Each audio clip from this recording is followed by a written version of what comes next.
happy Monday. Welcome back to another amazing chat and learn opportunity, or sorry, an office hours event with Power to Fly, as well as with our amazing co-creator on this, Helen Sanchez. Before we dive into the questions with Helen, I just want to highlight for all of you, if this is the first time you're joining us, there are a couple different options for participation. You can submit questions in the Zoom chat. You can DM them to me if you have any kind of privacy issues, or you're more than welcome to come off mute, camera on or off, to ask questions directly of Helen. Now, we collected all the questions that y'all submitted in advance of today's session. We removed the redundant ones, and we arranged them in a conversational format. But we're going to go through those now. But that being said, please understand that if you took time out of your day to spend with us and be here for the live recording, no offense to future people watching this recording, if you took time out of your day to spend with us, we want to make sure that you get the answers you came for. So the best way to make sure that your question gets answered today is to raise it either on audio in the Zoom chat with everyone, or to me directly. In a DM, I'll be monitoring the chat and can raise your question and for whatever reason you would like, and I will keep you anonymous. All right, so Helen. Helen is the founder of Tanagui Career Consultants. She's partnered with us on a lot of these chats. Helen, is there anything else you'd like to share with our audience before we dive into our first question?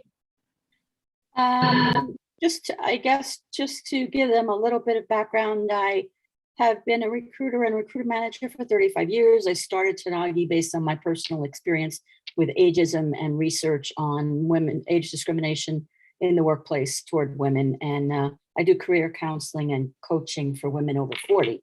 So that's it in a nutshell. Helen is an absolutely wonderful resource. We are so happy to have her join us today. All right, so to kick us off with the first question, a lot of people have kind of like the idea of like a hard and fast age. I know I have like my scary age in my head, but a lot of people seem to think that there's like maybe a specific number at which point you can't really make a pivot afterwards. This person specified that they were unsure if it was realistic to make a job change at 60. What is your opinion on maybe their specific age, as well as like if there is an age where you should stop considering things like this? And I'm pretty sure I know the answer, but let me hear from you. Thank you. Yes, at my age, I left 60. So yes, I always think positive. I think it is a realistic goal to say that you want to change your job at 60. I would never recommend or even remotely come close to saying if you're in a job that you should leave that job and look for another job. But certainly you should allocate time each week on a calendar to dedicate your time to looking for the role that you want, the goal that you want. I don't think we should ever walk away from the goals we have, whatever they are. So if at 60 you want to pivot your career, or you just want to work with maybe better people or a bigger company, smaller company, that's what you should realistically look at. Really, a lot of it has to do with how you're presenting yourself, your attitude, your confidence. That's so pivotal when you get older, and how your energy level. Unfortunately, it is on us. So it's how you format your resume is so important. How you dress, how you sit when you talk to people. If you're on Zoom, just the appearance. You just need to be very conscious of all of those things, and it becomes more important the older you get. So I think those are things. If you're not sure, you need to take a piece of paper, sit down on an afternoon, and be very, very honest with yourself, and make a list of the skills you have, the experience you have, what it is you've done, and then look at what you want to do and where are the transferable skills. That's going to be critical in how you sell yourself. But yes, I think it's a reasonable goal to want to make a change at 60. I would agree. I mean, even the only time I can see saying, well, maybe it's too late, is if, yeah, you just turned 60 and you're planning on retiring at the end of that year. Like even then you can still pivot. You can still, retire from the one career and be working towards what change you want to make. Yes, absolutely. I love that. Because if part of why you would want to retire at the end of the year pertains to what you're doing, then maybe you just need to change what you're doing, and you'll find some new energy and some new passion. So, yeah. Yeah, absolutely. Well, and I know it doesn't mean a whole lot coming from the ignorant young whippersnapper, but like I very much agree and believe that there's not an age where you're like past your sell-by date. There's not a number that's going to tell you like, well, you're not useful anymore. No, No, I absolutely agree. And I think everything in society points to us very slowly and very small right now, but making a change in our attitude toward when people, how long people want to work and how long they want to be productive and make a contribution. It's all about not just that we need it to live, but also we want to make a contribution. We want to be productive. And I think there are some little cracks in the attitudes there. I mean, when we talk about, we've talked many times about returnships in companies. And so there are companies that are understanding the value of a mature employee. Nope, totally agree. All right, so I'm putting some links into the chat thread here to where you can take a look at some of our prior panels or prior recordings we have with Helen, as well as our past chats on resumes and changes you can make to those, because I know that's usually a very frequent question in these sessions. So definitely take a look at those resources there. And then we will keep moving on into another question. It looks like Elsie has a question in the chat saying, I completed a paper interview and they asked for a date of birth, so I provided month and day only. How do I handle it if the recruiter comes back to ask for my year also? Now, I like Elsie's approach to this. So just like, yeah, that's when my birthday is. You could put it on the employee calendar. But like, Helen, have you ever had to handle this of like kind of blowback of like, they ask for your age, you give them something you're comfortable with, and then, or they ask for your birthday, I'm sorry, and then they want more info that you were hoping not to disclose? I guess I've been fortunate in that, no, it's illegal. They can't ask you for your date of birth. And that's the two things I would have to say is, number one, absolutely, you can give them the day and the month and the day if you choose, or you can redirect the conversation and say, relative to my experience, I have 10 years or 15 years of doing exactly what your company's doing, and your goals are something that I've succeeded at. So you can redirect to your experience and highlight the skills and that period of time. And then if they persist, I would say you can politely decline. And also you should always keep in mind, do you want to work for a company that allows its representatives to do something that's illegal, because they're not supposed to be asking you your date of birth. Real quick, this is Elsie. Hi, Elsie. Thanks for joining us. Thank you. Yeah, because that's what happened. And I knew it was illegal, but then I was like, you know what, let me just give it to them. And sure enough, I never heard back from them. And I knew it was totally ageism. And I knew that's what it was. Right. Well, in that case, Elsie, I mean, it's a lot of time on your part. You can lodge a complaint because, again, it's illegal. You could go to the EEOC. And that's what I was like, should I go to the EEO? Because I have his email, because I didn't complete the, all of it. And he came back, he said, well, I noticed you didn't complete the entire date of birth. Can you provide your date of birth? Right. And if you have documentation, that's the critical piece. So absolutely, you can pursue that. And, if you have the time, I certainly would, but that's just me. Because again, same here. Because you never know if you pursuing it might not change anything for you, but it might make a big difference for the next person who maybe wouldn't have the time to then chase it down. Right. So I love that. And thank you, Elsie, for sharing that. I'm very sorry you had that experience. Yeah, I'm sorry. Oh yeah. Yeah, you're right. I don't want to work for that company. Thank you. Yes, no, absolutely. You really have to find a place that you're going to be comfortable, and that's not a very comfortable environment. So yeah, for sure. All right, so we had some more comments in the chat thread, people kind of echoing the same. Buki or Bucky, I'm so sorry if I'm butchering names, y'all. I'm trying my best here. Buki had said, I come across the same where I cannot move forward with filling in a form or if I'm asked. And this kind of dovetails nicely with another question we were asked. This person said, since turning 40, I've been told it's helpful to omit graduation dates and anything that hits at my work history spanning 2 decades from my resume. Do you feel that this is helpful or necessary? Now, I know in prior chats, we've talked about for form filling out to put, like NA or fill in with like all 9s or 0s or something. Yeah. Absolutely. It is unfortunately necessary and very important. No graduation dates. Sometimes, honestly, I was telling Meg I graduated in May, and of course at my age, that's just, you know, but it would be such fun to play. I like to, in my history, play sometimes with people who have prejudgments that are ignorant. And so I would put my graduation date because they'd never guess what followed. But no, normally no graduation dates. 10 to 15 years on your experience, if that's what you can do. I mean, in some instances, if you work with a company more than that, then you have to work with it a little bit more, but it should be 10 to 15 years. If you complete an online application that asks for a graduation date, you can put in 9999 so you can get past it. So yeah, that is absolutely good advice. No graduation dates and 10 to 15 years if at all possible. And the other thing is how you format your resume, because some of us are accustomed to objectives, which not anymore. We do summaries, and not putting a street address dates you because everything is online. So how you're formatting is important too. You just need to put your name. You can put a location as far as the city you're in. You can put your email, your cell phone, and a LinkedIn URL if you have that, which you should.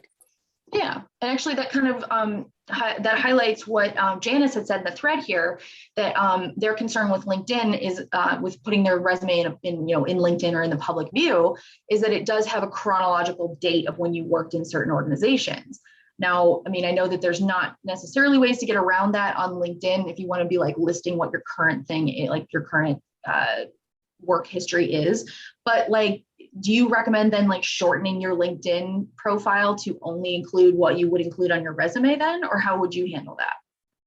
Yes, and if there's something, for example, in your past that that is important for your experience and skills, if you're staying in the same industry, for example, then you can do that after you're at the end of your chronological experience. You can put something like previous experience or previous career history, and just put, for example, if you wanted to represent that you worked at IBM or some large firm, you would put that there, but not with dates. Not with dates. And you can represent the skills that you acquired there in your skills section. Awesome. I love that. Thank you. And a lot of people are saying thanks for the resume tips, wanting to know about if there's sample resumes for formatting purposes. I know that in the past we've had like either referred to prior chats that we've had with you, or we've gone into like a basic Google search, right? Is there anywhere that you recommend getting, kind of these template resumes to like format yours similarly, or is it kind of one of those that like they're sort of a dime a dozen, you can find them wherever? Well, I think you have to be very careful because of the robots. You do not want to create a resume. You need a basic resume, fundamental foundation resume, and then really you're going to have to tweak it with whatever job you're applying to. So for the keywords to get through to the recruiter. So you need to have that fundamental resume, the foundation, and then be able to tweak it. The outline and really should be more simple than not. Should be classic. It should be like a Word document, because when you start putting columns or graphics, the robot's not going to identify it. And sometimes they'll kick it out just because of that. When you have a column here and a border here, the robot doesn't do well with that. So you're better off with something that's classic, basic, and that you can go ahead and tweak when needed. You mean like when you say robots, you're talking about like the applicant tracking systems, or like the automated, like you put in a file and then it's supposed to break it all down into their, yes. I mean, statistically, 95% of companies use applicant tracking systems, and one word missing or added can make a difference whether your resume gets through. So you need, that's the reason you need to be very sensitive to job descriptions and what you're representing in your resume that is going to get through that job description. Yeah. Okay. Elsie, yeah, looks like you have another question. Would you like to come off mute and ask? Yes. Now, will your resume go through with the dates 999999 on the applicants with tracking system? It should. 9999 on your resume though. No. I mean, like for like graduation dates and things like that. If You you mean put on that, you mean on an online application? yeah, on an online application, yes, Yes. Yeah. It most of the time it should. Yes. it should go through with that. Okay. Most of the time it should. Yeah. Okay. Should you put nine or zeros? It won't go through with zeros, or will? Do you know which one? I know 999 works Okay. in most instances. I'm not sure about zeros. I haven't tried zeros, and I don't have anyone that's tried zeros. Thank you. Thank you for that, Helen. Mhm. Elsie, did you have any other questions to ask? Nope. I believe that was it. If I think of Okay. another one, I'll raise my hand. Thank you, Elsie. Janice has a question. Janice, would you like to come up and ask yours? Thank you. Yes, I have a question because I, like many of us here who've been in the workforce for 20 or 30 years, have a vast background, which has not been linear. It's crossed a number of sectors, government, politics. I've actually been an elected official, education, consulting, nonprofit. And I remember a few years ago, I went to an interview, which was with a male, white male. I'm African American. And he was the acting director of the agency. The HR director was sitting in the interview along with the, I guess, hiring manager or the director of that unit. And he asked me, which I guess he did a cursory review of my resume. The question was, why would you want this job given all of the glamorous jobs you've had?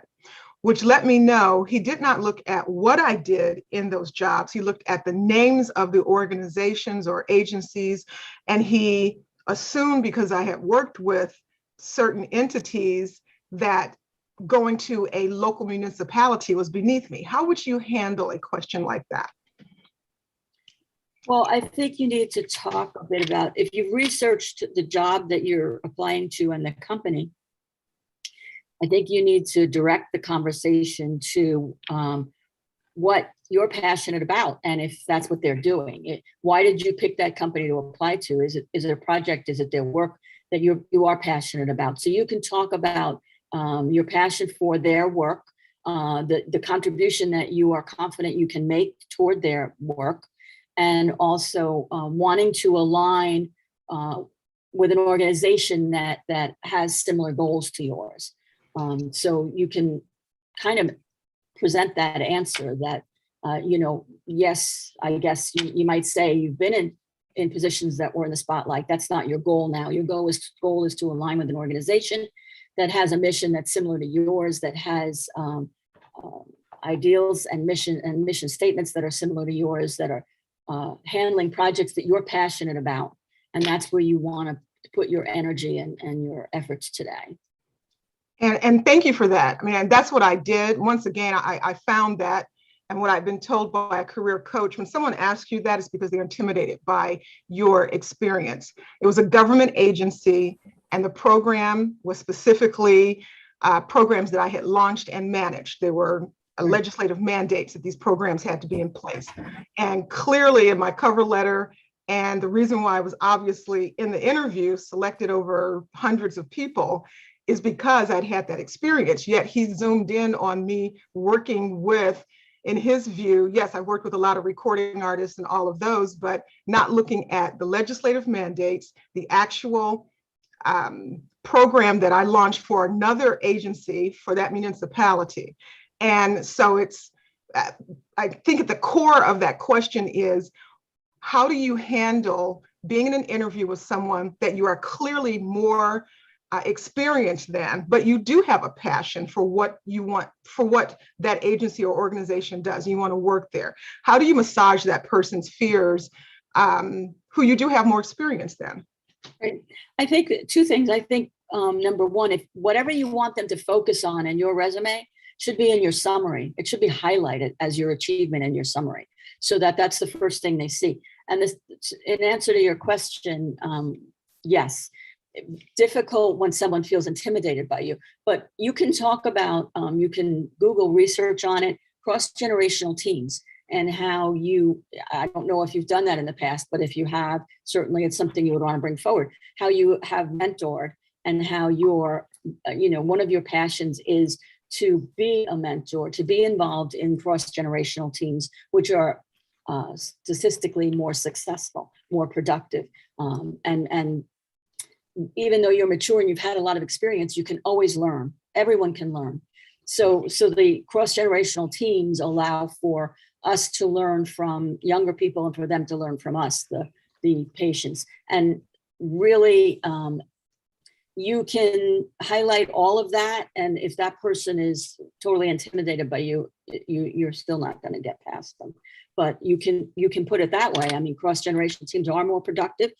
They are more successful. If that's something that you are really comfortable with, and have, even if you, again, if you have mentored young people in the past, if you highlight that, you can only highlight all those positives, and then at the end of the day, the person has to be confident that you're not going to outshine them. And you can, again, it's kind of how you phrase it. In this case, it's not a case of, I'm sure, not being confident and not being comfortable in your own skin with what you've achieved, but it's saying that you want to come in and support an organization and the people in that organization. Again, you have to approach it from the perspective that you want to be one of the cogs or one of the team members who allows for the success. You're not looking for that spotlight. You're looking to support people in an organization that you are comfortable with to be successful. Thank you. It's hard to do more than that, and then it's up to them. I think if you do a follow-up after an interview, if you do a follow-up letter, you can reemphasize that my goal is to make a contribution, to be part of a team, to be a mentor when needed, and to learn and to teach. So yeah. I love that, Helen. Thank you. And Janice, thank you for that great question. That was really, really awesome. Erin, you have a question. Would you like to come off mute and ask yours? Yeah, just to sort of piggyback off of that thought, is that something that you might want to put in a, oh, sorry, I thought, oh, you lowered it. That was great.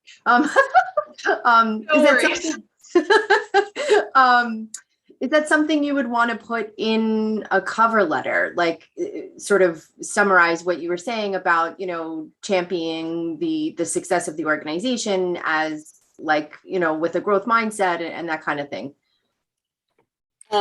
Yes, but I wouldn't do it too extensively, because then, they're spending too much time reading the cover letter. So yes, I think you can certainly put in a brief reference to the fact that you want to be part of a team and make a contribution to a success, and again, be a mentor, be a teacher, be a learner, kind of thing. Yes, I think you can do that in a sentence or two in your cover letter. Yeah. Is there any more tips on cover letters? Oh, cover letters are so challenging. I think, again, cover letters, you don't want to reiterate what your resume says. You don't want to do that. You want to reference, if you can, if there's something to highlight, if there's an achievement that's very specific. For example, if you research the company and they're working on a project that you have participated in before and been successful, then I would highlight that in a cover letter. But other than that, I would just keep it brief and talk a bit about, as we just talked about, your passion and your goal to find a position where you can make a contribution and be part of a successful team. Awesome. Thank you so much for that question, Erin. And Helen, that was a great answer. Thank you so much. We got a lot of people saying they're getting some really great key takeaways here. So I'm super excited to keep going. We've only got about 6 minutes left, so we're going to try and get to a couple more questions. Let's see. Okay, so one person had said, I want to return to the corporate work environment after 7 years spent in consulting. How do I combat ageism when companies treat my consulting years as time off work? And I think this is really, really interesting, because I feel like there's a lot of people facing something like this, especially after the pandemic, when so many people either had work hours cut or got let go because because of so many reasons. So how would you address this question? I think that it's, I agree with you, Meg, but I also look at it like, how are you how are you representing your consulting on your resume? Because I would think consulting can be very valuable. It can give you a broad experience, touch on something that perhaps you didn't have before. So my question would be, how are you representing that on your resume, the consulting? So for example, if you've consulted for 7 years, then you put those 7-year dates. You can break it down with companies you've consulted with in your bullet points or in your summary, with companies you've consulted with items you touched on. Did you do project management? Did you manage a team? Did you contribute to an improved, whatever you can do to, with specific results? Did you contribute to an improved customer satisfaction score for a company? You just need to really, again, analyze what it is you did as a consultant and represent that on your resume. So I'm not sure if the person who asked that question is on and has another question or shoot from that. But that was my question when I read it, was maybe how are you representing it on your resume? Because it should be valuable experience. Yeah, I like that. Okay, so we did have one more question come from the chat, and this person wanted to specifically address the comment of that you're overqualified for a position. Now, I feel like this kind of leads into what Janice had asked earlier, but I do think that being told you're overqualified can be, like, I feel like they can be told for a number of reasons, especially even if, you're saying that you want to go from whatever position you had back into an entry role, and that's just what you're trying to go for. Is there any kind of other tips or go-tos for addressing the idea that you're overqualified? The only thing I could say, number one, someone else raised the question on entry level, which I would not use those words in my summary, in case whoever it was, if they're here. But as far as overqualified, again, not to beat the dead horse, but you need to research the company thoroughly. You need to understand where you fit in that company, and then you need to be able to relay that to them. So whether, again, it's saying that their mission applies to your experience and their specific goals or something that you've had experience in the past, tell them that you are fascinated or passionate about their work. Whatever you've learned in researching the company, you need to be excited about it. Tell them you're seeking a job with a company whose mission aligns with your goals, that you bring valuable experience and added expertise. Again, that you are, number one, always eager to learn, always open to learning, always wanting to learning, because we all never have enough knowledge to when we're not here anymore. So explaining that you're excited about learning. If you've done any training, anything online, you should always have that on your resume, because it does show that you are eager to learn and anxious and more than happy to take training or classes. So you need to say that you're open to learning, always excited to be learning new things, and always more than happy to mentor, to be a teammate that everyone can come to. So part of the success of that is to plan out your response before you go and practice, never too much practice. I think if you look at very successful people, they'll always say you never over practice. So you need to kind of think about those types of questions that you struggle with, number one, and that are more than likely going to come up. How are you going to respond to that? Practice it. You can do it on your phone and look at how you respond and tweak it. But I think that's one of the keys. But it's really relating to your great desire to be a contributor, to be a mentor, to be a student, always. I love that. And you're right. The idea of recording yourself and watching back to see how you answer can be absolutely crucial, especially in video interviews, where that would kind of give you an idea of how exactly you're going to come across. I also want to highlight for anybody who isn't aware, we've been doing several mock interview training sessions.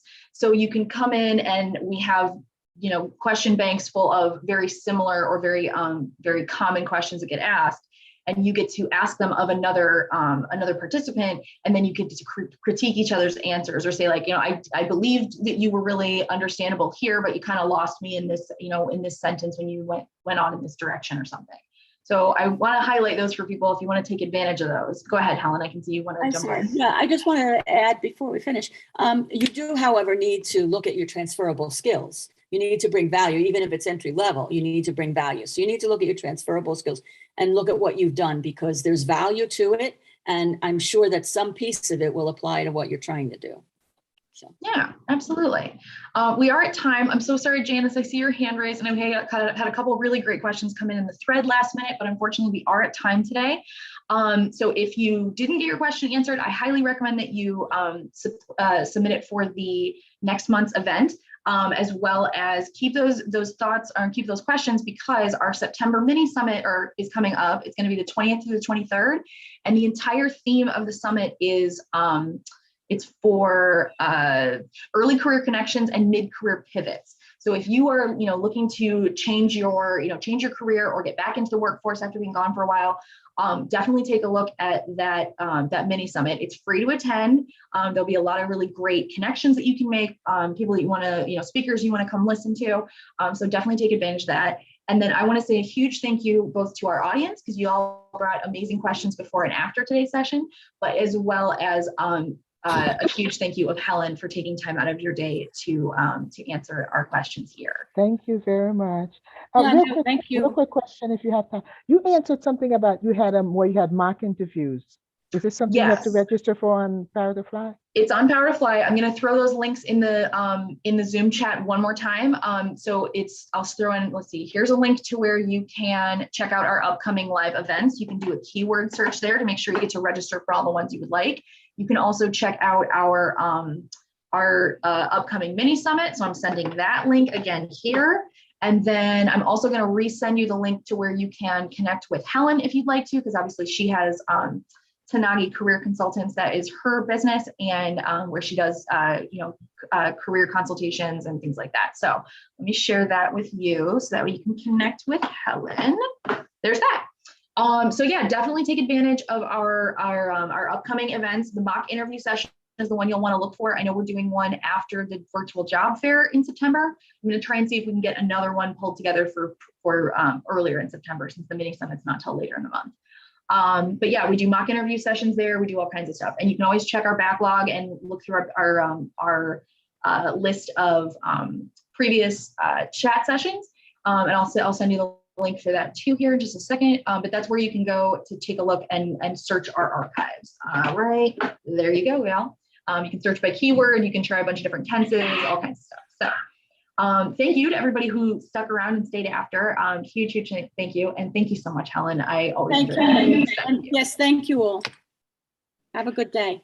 All right, have a good rest of your Monday, everyone, and we will see you back here hopefully for another event soon. Bye.